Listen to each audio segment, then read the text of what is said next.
This is Rick Malone for the San Francisco Symphony.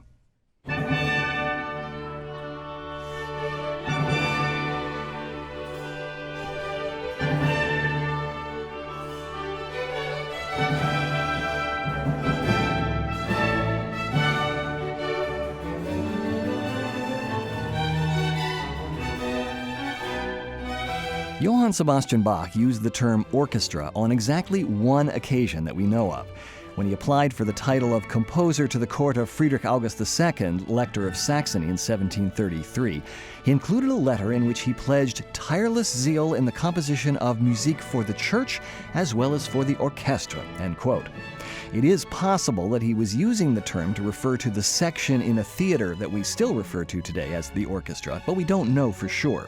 The fact is that the concept of an orchestra as a large group of musicians playing together was just beginning to take shape in Bach's time. Bach's friend Georg Philipp Telemann was one of the first to use the word orchestra as a term for a full ensemble of singers and instrumentalists who came together to perform ceremonial works.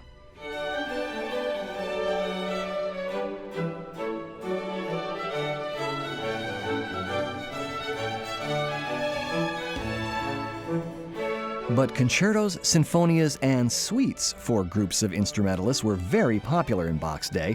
Telemann himself wrote over 200, and among Bach's other distinguished contemporaries, Johann Friedrich Fasch penned about 100, and Christoph Graupner produced at least 40. Bach was a very busy man, fulfilling his weekly duties as music director for the court at Cöthen and then the city of Leipzig, so we have no idea how many suites he might actually have written, but the sad truth is that only 4 survive. The suite number 2 is a dazzling showpiece for flute soloist, and the suite number 3 includes the famous air on the G string. But all 4 are made up of lively and memorable dances in the French style, which was all the rage at courts throughout Europe.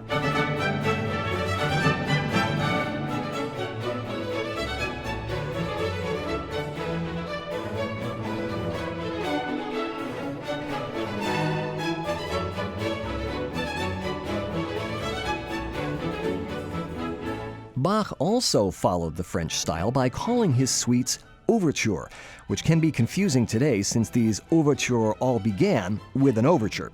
The structure of these suites had actually been established in the late 17th century by French composers who would assemble instrumental movements from their stage works into standalone suites. The French overture that usually begins these suites has a 2-part structure with a stately and ceremonious opening and a quicker main section, sometimes concluding with a return to the opening music. The suite then proceeds through a variety of pieces inspired by French court dances, which were collectively referred to as galanterie. Courants, sarabands, minuets, bourrées, gavottes, gigues, and passe-pieds were all standard and familiar to audiences across the continent. Suites like these were very popular as entertainment music as well, particularly in those German courts which were modeled after the French, and many of them were actually collected or published under the name Tafelmusik, or table music, which underscores the role they sometimes played at formal banquets.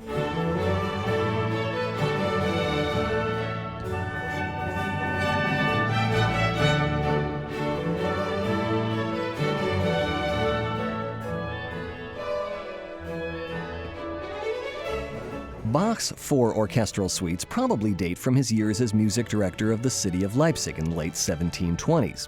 At the time, he was also director of the city's Collegium Musicum, which was essentially a weekly jam session in which professional and amateur musicians would gather at Zimmermann's coffee house to read through new music for fun as a break from their professional duties. Some of the music in Bach's suites dates back as much as a decade earlier, but Bach was a very resourceful composer. He knew a good tune when he wrote it and would often rework older material to fit new circumstances. The 4th orchestral suite has a very opulent orchestration, even for Bach, with 3 trumpets and timpani joining the standard 3 oboes, strings, and continuo, and the strings occasionally split into opposing forces. This may have to do with the fact that Bach also used the opening overture in his cantata number 110, which he wrote for Christmas Day in 1725.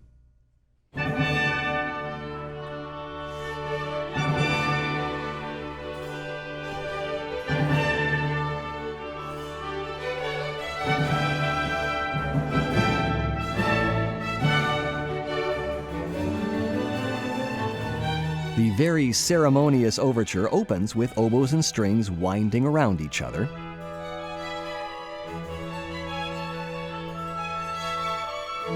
With punctuation from the trumpets and timpani adding to the pomp and circumstance.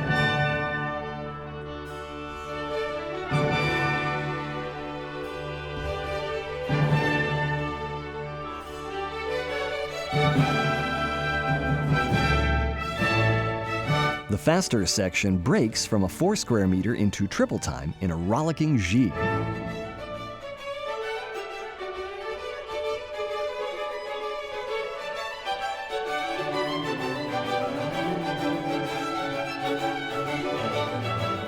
Bach develops the counterpoint through several episodes and then returns to the music from the grand opening.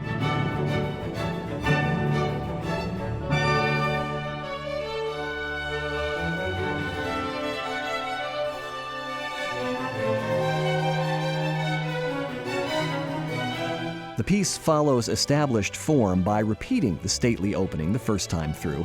Now Bach does the same with the second part of the piece, which means restating the entire gigue fugue and the grand closing music.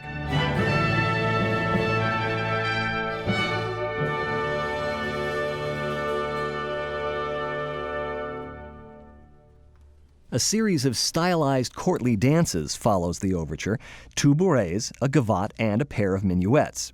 A bourrée is a quick double-time dance, and the two here alternate as part of a single movement. The first one leaps around cheerfully,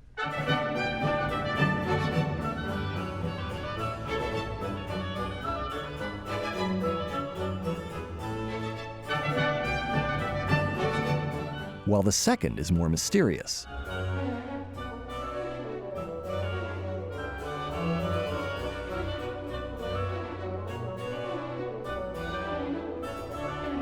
With the tune in the oboes underscored by short, swirling figures in the strings.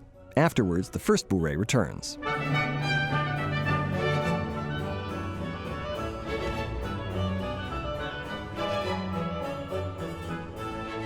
Next is a formal and 4 square gavotte.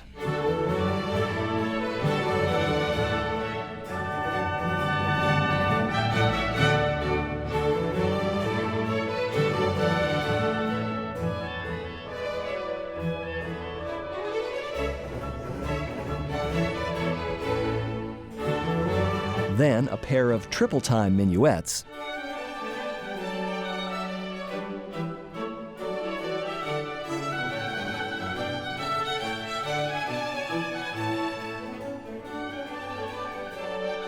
which also alternate, mirroring the bourrées.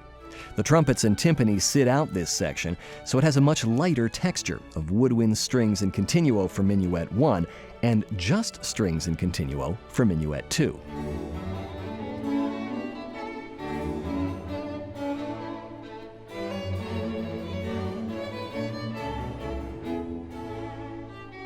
The concluding movement is called Réjouissance, or rejoicing, and it's not, strictly speaking, a courtly dance, although it is certainly dance-like.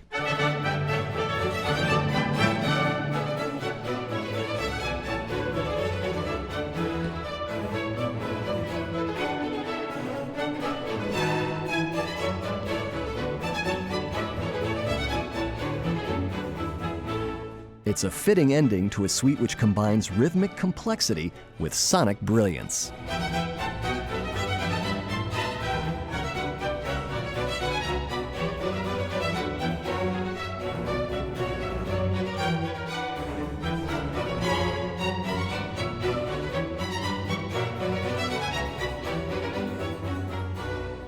During his time in Leipzig, Bach wrote several hundred cantatas for Sunday services, as well as his great Passion settings, which would seem like an entire career for most composers. But somehow, he found time to write music for his own enjoyment, and for his friends in the Collegium, with his 4 orchestral suites proving that even when you're Johann Sebastian Bach, everyone should have the chance to dance.